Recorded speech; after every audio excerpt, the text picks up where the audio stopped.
So the Mega Dimension DLC for Pokemon Legends EA is coming out next week, and in this video I'm going to be giving you 11 tips so you're ready to go the first day. So the first thing you want to do is actually make sure that you finish the whole story. You're going to want to make sure you have all the Canary plushes unlocked. Now the most important ones are going to be the red, gold, and the pink. The red is going to give you more EXP so you can level up your Pokemon faster. The gold is going to give you more money so you can get all the Poké Dollars you need to finish all the items you need to buy. And the pink is going to give you more Mega Shards which you can then buy Mega Stones with, and also XP candy so you can level up your Pokemon faster. The green and the blue are going to give you more stamina and then also a higher catch rate, but they're not as important.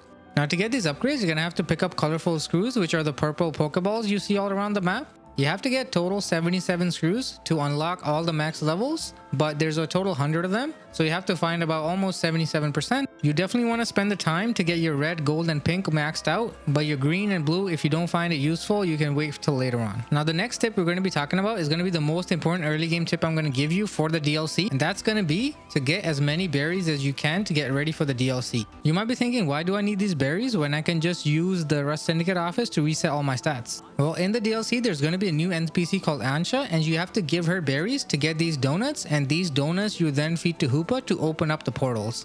And as we can see here, the different donuts are going to open up different hyperspaces that are going to have different Pokemon inside. So making sure you have all these berries stacked up already means that when you go into the DLC, you're not going to have to run around and look for these berries. You're just ready to go right away. And in the hyperspace itself, you'll be able to get these hyper berries, which then will unlock even stronger donuts and even stronger areas you can go to. Now there's two places you can buy these berries. You can come to Wild Zone number 8 in the sun, and you come right here. There's going to be a vendor that sells every berry. You can buy unlimited amount. It's going to be 200 Poké Dollars each. And the other place that sells this is where you can buy all the herbs to change your natures above Wild Zone number 3 in the alley. When you're going to come into this alley right here, there's going to be a whole bunch of vendors, and you'll be able to find every single berry as well as every single herb. Now it's okay if you haven't been buying them so far, because if you run over these little lights on the ground, a lot of the times they're going to be berries, so you probably have some already. But you definitely want to stock up on some so that you're not stuck on the DLC launch day buying these berries while other people are already playing the DLC. Now the next most important thing we're going to be talking about is you want to get your 10 million Poké Dollars. The reason you want to do this is most of the things you're going to buy are going to cost Poké Dollars, and having as much as possible is going to help you out a lot.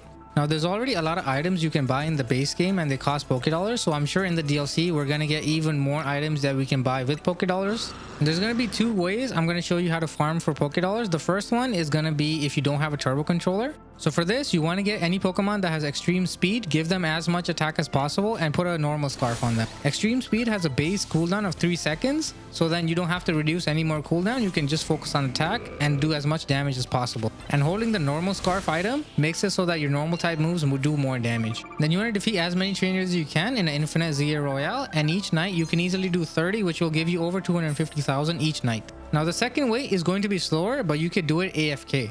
Now to do this, you're going to need a turbo controller. So if you don't have one, you can grab one off Amazon if you want. It's going to be about $20. We're going to get a Garchomp that's as high level as possible, and then we're going to put the Sand Tomb ability on the A button. Also, we're going to give it the Rocky Helmet item to help it out. Then we're going to go to Restaurant Lana, and in here you can fight 3 trainers in a row. So what we're going to be doing is using our turbo button on the A, and then after that, once you go into the battle, you want to put a rubber band around the lock on button. Now what this is going to do is every time the enemy spawns, Garchomp will use a Sand Tomb on them and then defeat them, and if they're invulnerable to Sand Tomb, for example if they're flying, then they're going to come and attack us, but our Rocky Helmet is going to take them out. Now this is going to be a lot slower than the other method, but the bonus is that you can do it AFK overnight. If you AFK for about 8 hours, you'll get 1 million Poké Dollars.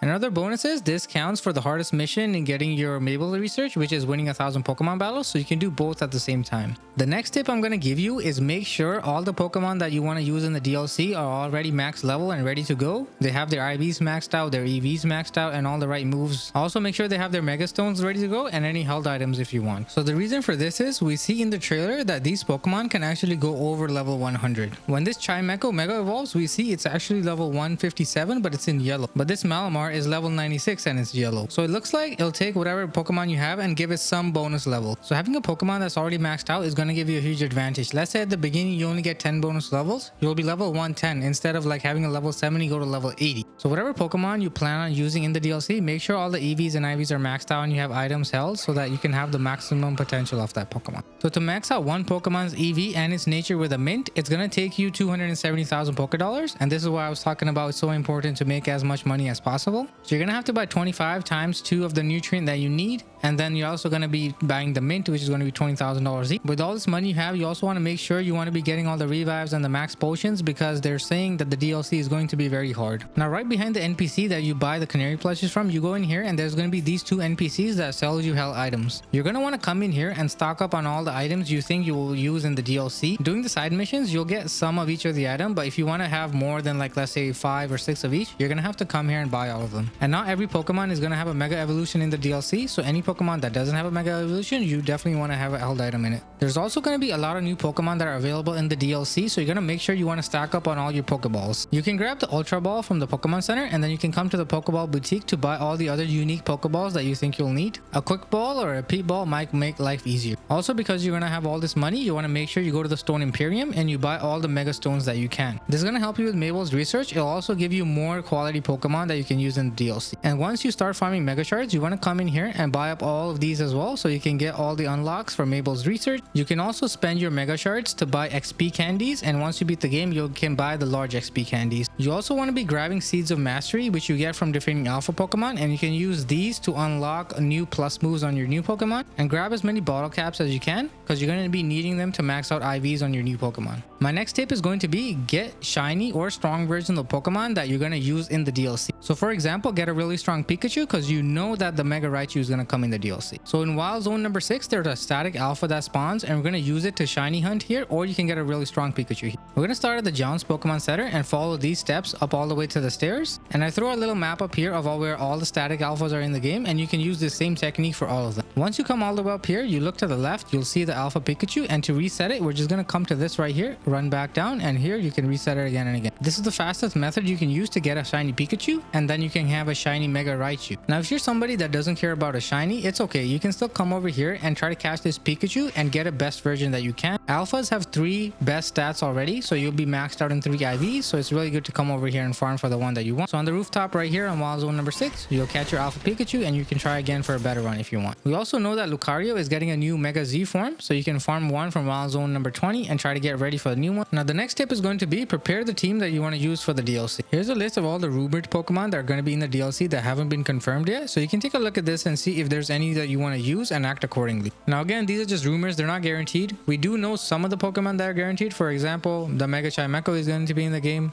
Mega Zeraora is going to be in the game. We're also going to get Mega Excalibur in the game. So you just want to be aware of all the Pokemon that are going to be coming into the game, and then be planning out, okay, like if I want to use Mega Excalibur, I want to have another Pokemon on my team that's going to cover its weaknesses. The next tip I want to give you is you want to be organizing your boxes. If you've been completing your Pokedex, you're going to have a lot of Pokemon in your box that you don't really use or you don't really want. And the last thing you want is go into the DLC and then try to catch a Pokemon and then you can't find it in a random box, or all your boxes are filled up, then you have to organize it at that point. So I recommend you to go into your box and organize all the Pokemon that you want in a certain order, and then have empty boxes for all the new Pokemon. Like for me, I left like 5 or 6 boxes empty at the end, so that I know that this is where all the new Pokemon are going to go. You want to spend the time now organizing your box, so you don't have to spend the time during the DLC organizing your box. Now the next tip I'm going to give you is to finish Mabel's research. At level 50, you're going to unlock the Shiny Charm, which is a bonus, but the DLC might bring more research for you to do and might expand the levels up to give you more rewards. Because as you can see, you can be maxed out and still have other requests to do, but these points don't really do anything. Now this could just be that you can pick and choose what you want to do, but also the DLC might bring more research, so you want to be level 50 already so you can start at that next point. The next tip I want to give you is you want to make sure you go all over the map and complete every single side quest. There's going to be 118 of them you're going to see on them. The reason you want to do this is going to give you a lot of items, it's going to give you a lot of money and a lot of stuff that you can't get otherwise. So some of them are going to give you Pokemon variations, some of them are going to give you items you're going to need to evolve your Pokemon that you can't get anywhere else. There's also a quest that gives you a lucky egg, which you can't get any other way in the game. And most of these quests are super easy. You just spend about 20 to 30 seconds helping somebody out and they're going to give you a reward, and they're really fun. Like this quest is pretty funny. You have to go catch an alpha, bring it over here, and then you get the Bergmite on top and take pictures of it. It's pretty fun.